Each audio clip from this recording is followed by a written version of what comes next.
does the voter rolls. So what do you then do? So we are excited to be able to say for next legislative session, we're going to do another package of election integrity reforms that is going to make Florida number one by a long shot in anywhere in the country.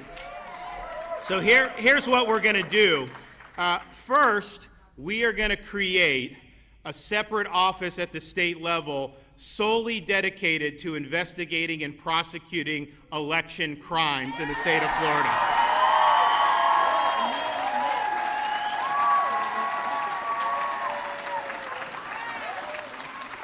We'll have sworn law enforcement officers as part of this. We'll have investigators.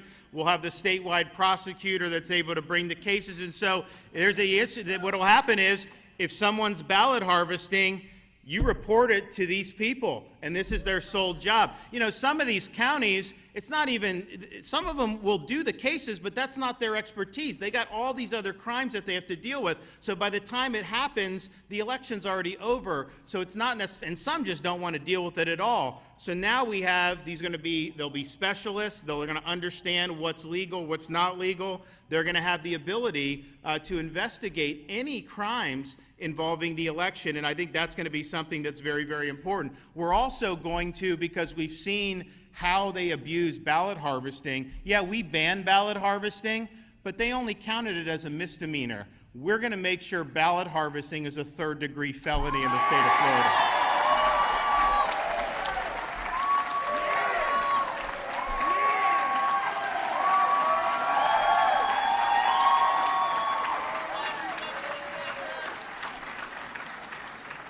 And, you know, if you look, there's actually, a lot of times people will talk about all these things with, like, the election rolls, and it's important in Florida because we have people that come and go all the time. You know, some states really have very stable populations. We have a very dynamic population. Now, we have more people moving in than move out, but nevertheless, that's just the reality of what we do. So you have to make sure that you're following the guidelines and the requirements of making sure the voting rolls are clean. You know, obviously, I think we all know, I know people who say, you know, hey, as someone told me, my father passed away 3 years ago, he still gets ballots sent to his house. And that's, you know, we don't want that. We don't want ballots going, you know, in California, they send ballots to everybody. So if you've ever lived in California, there's people that haven't lived there for 5 or 10 years, and they're getting ballots sent to them.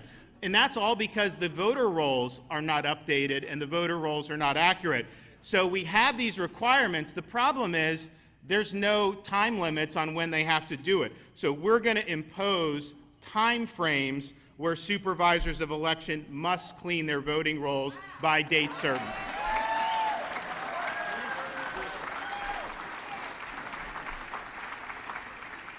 And then obviously with the banning of Zuckerbucks, what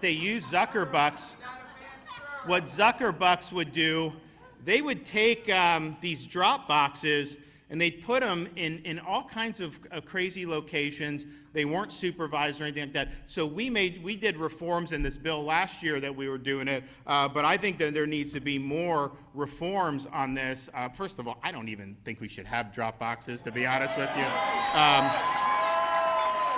But unfortunately, there's a lot of people in your legislature that thinks that it is. But at the end of the day, it has to be in places where they can be observed the whole time it's open. You have video and somebody in person. And then as soon as the day is over, 7 o'clock, it's got to be taken off. You can't just leave it there overnight. And you can't just leave it. And you can't take in ballots after the election's over. Once the election's over, there's no more ballots. And so we're going to be doing these things. And so you're going to now be in a situation where if you see somebody brings a stack of ballots and they're stuffing them in a drop box, you have a place that will field these complaints and will immediately be able to investigate and hold them accountable. You know, in some of these places throughout the country, you'd see like one person would, like in Atlanta, they'd go to all the Dropbox locations, like they'd visit 30 drop boxes. You know, obviously, how many ballots are you doing with 30 drop boxes? So that is totally unacceptable. I mean, these are supposed to be secret ballots. You know, you're supposed to vote. When you go in, That's why they do it private. It's like a solemn thing to vote in person, but then you have these mail ballots, and somehow you can have someone have a stack of 50 ballots. That's just not right. So we're going to make sure that that doesn't happen in Florida, and I think if the legislature takes these steps, and there may be some other things that we do as we get into the session and get some other ideas, but I'm really excited about having actual ability to enforce. Because, you can say what's legal or not legal, but if you don't enforce, and that's one of the things we ran into, with this Parents' Bill of Rights. They didn't put teeth into it, and so you're saying it's parents' rights, but then we're having to litigate all this in court, and that's not what you want to do. You want to make it very clear what's not allowed, and then if there's violations, the people are held accountable. And I guarantee you this, the first person that gets caught, no one's going to want to do it again after that, because they know that there's going to be enforcement. So we're excited. We're excited about, in Florida, if you look around, in September, the U.S. created 194,000 jobs nationwide. Florida alone did 84,500 jobs. We have the lowest per capita tax burden in the United States. Our budget, some of you from New York, New York's budget is over twice the size of Florida's budget. Obviously, their taxes are a lot higher. But yet, who has better roads, and who has better infrastructure, and who has better education?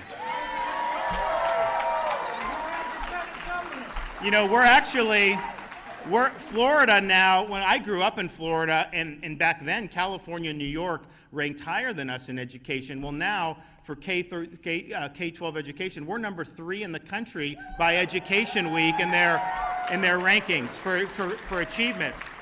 We also have the most school choice of anybody in the country, and we're doing more for vocational education than any other state in the country. And those are really good jobs, and that's going to help people. Our public university system's ranked number 1 in the United States 5 years in a row by U.S. News and World Report.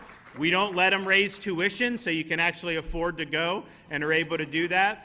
So we're really excited about a lot of the progress that we've been able to make, and I think I talked about those voter registration. I mean, people are voting with their feet. They're leaving failed states, and they're trying to come to a state that's going to be well managed and well governed. I can tell you, I talk to people all the time who flee, and they say it's the best decision they ever made, to come. I mean, that's just the reality. So, and I think when you saw what happened with, obviously the taxes, but the COVID lockdowns, people fled those, and they were fleeing the riots and the high crime in a lot of these places, because those places, they don't stand by law enforcement, they don't support the police. So the result is, in like San Francisco, they don't even prosecute a lot of these crimes. You can go and shoplift, and you won't even get arrested for shoplifting. They have to close a lot of the retail stores because they get looted every day. So CVS, Walgreens, Target, those types of stores, they just close. Well, that's creating a culture of law breaking, and people don't feel safe. Here, we're standing by law enforcement 100%.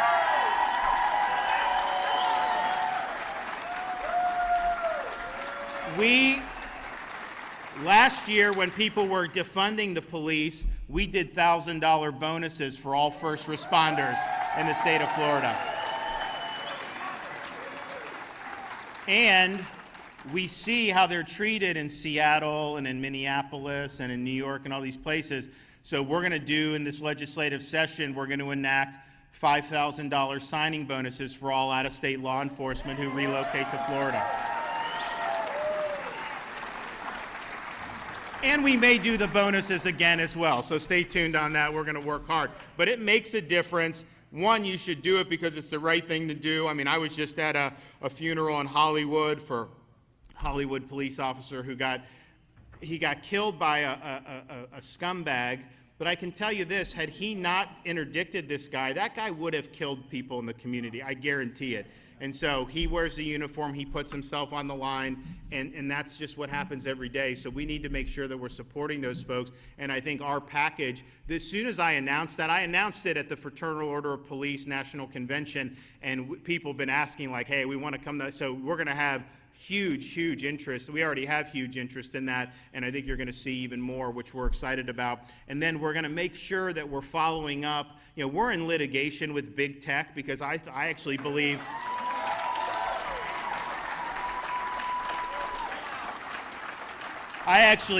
that if you want a free society, you can't have a handful of companies in Silicon Valley control the speech that's allowed in this country. And that's what's happening right now. And they interfered in the election in 2020 by censoring things that they didn't want to be able to help Biden. And then they've done things with COVID to censor the truth about the Wuhan Institute of Virology, which we know was a big problem. And oh, by the way, Fauci funded Wuhan lab. He funded it. What I say, you know, people, there's an old, because sometimes people will ask me, oh man, how come Florida, 84,000 jobs, the rest of the country, you know, what could be done to help the rest of the country? And I say, well, you know, the saying that I always think back, and it's a little bit of a flourish on how it's been used previously, but a recession is when your neighbor loses his job, a depression is when you lose yours, a recovery is when Dr. Fauci loses his.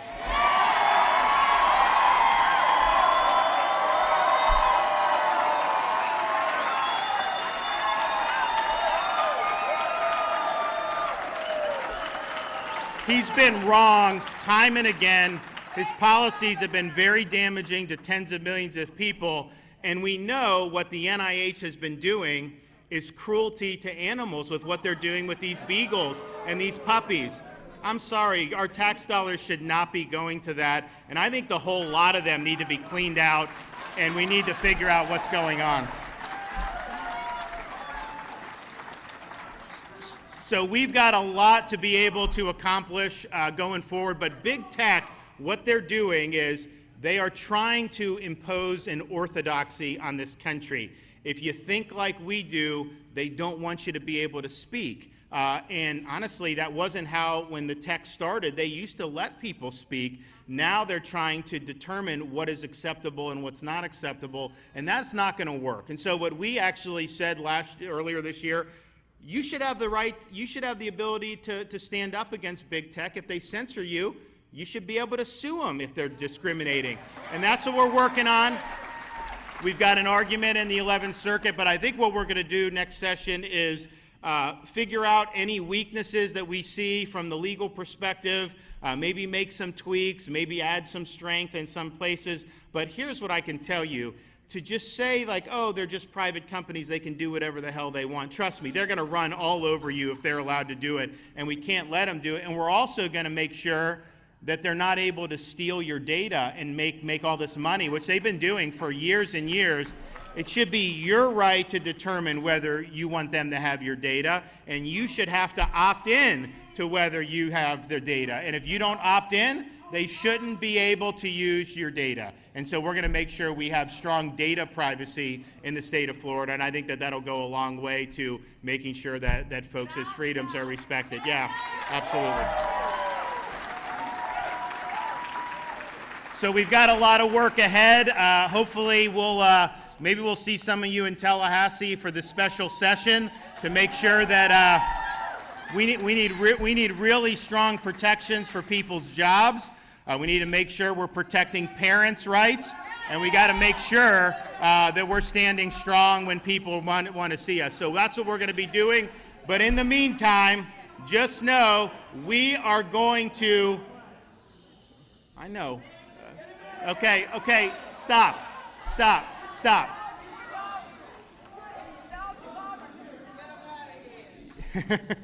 That's.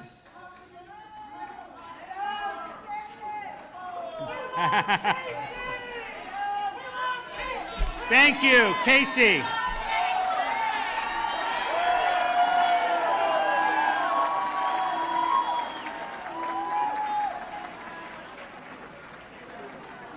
You know,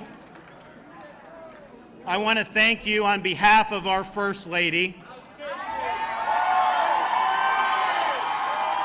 Thank you for the prayers. Thank you for the support. You know, it's not an easy thing to deal with, but I can tell you she's really, really strong, and she's going to be back better than ever. That's going to happen.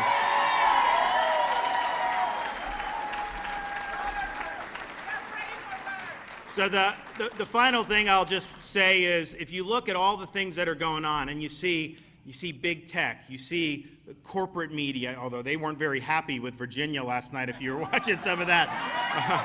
That was some major coping going on.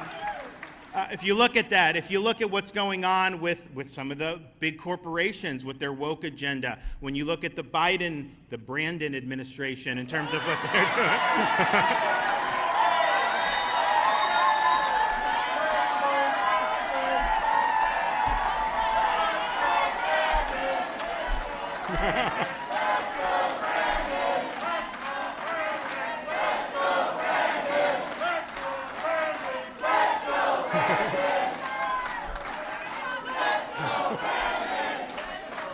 You know, I don't even know, like, do you know how that started? Like, it was, and like, you know, you had the media, they're hand-wringing over this, but, you know, it was at a NASCAR race, and they're doing an interview with a driver, I guess his name was Brandon, and the crowd starts chanting very colorful language about Joe Biden. And it was obvious that they were doing, and, you know, it is what it is. First of all, they said way worse about Trump for 4 years. We know that. But so they're chanting this, and so you have a reporter from NBC who knows that's what they're saying, and she's trying to cover for Biden. So she says, yeah, they're chanting, let's go, Brandon. And that was a lie. And it was a lie, and so this chant, I think, has taken on a life of its own because it exposes the dishonesty of these corporate reporters and what they do every day to try to lie. And so now you see it. But bottom line is, we've got a lot of things that we're facing. We've now seen, after Virginia, people are willing to fight back, and you know I'm willing to fight back, and we are fighting. And so what we need now more than ever, with all the stuff that's going on, is we need people to stand for the right things, but they need to stand up and they need to display courage and backbone and not back down in the face of all the things that we have to deal with. And so that's what we're looking to do. Churchill used to talk about when they were facing the appeasement in Britain, when you had Nazi Germany. He told the story because no one was willing to stand up. And he said, when I was a kid, I remember when the circus would come to town, and my Nana told me, there's one thing that you can't see because it's too grotesque for human eyes. It's an exhibit called the Boneless Wonder. And Churchill said, they asked me now, where is this boneless wonder? And he's like, it's no longer in the circus. It's in the front row of the House of Commons because these people don't have a spine and they're not willing to stand up. We don't have time for boneless wonders right now. We need people who are going to stand up, hold the line, not back down. I'm doing that.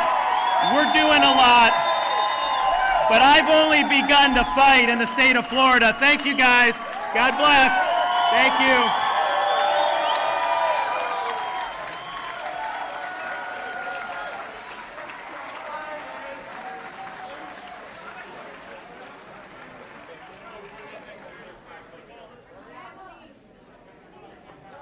Thank you for standing up, Governor Desantis.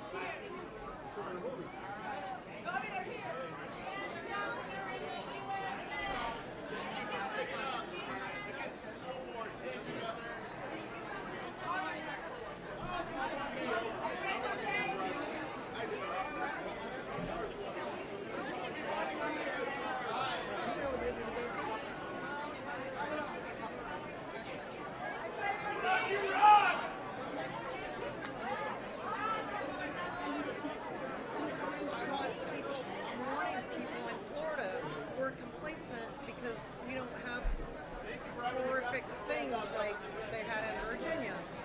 but if you get lazy and don't go vote, then it could get bad, right? Let me give you my number, because I'm also running for Florida Commissioner.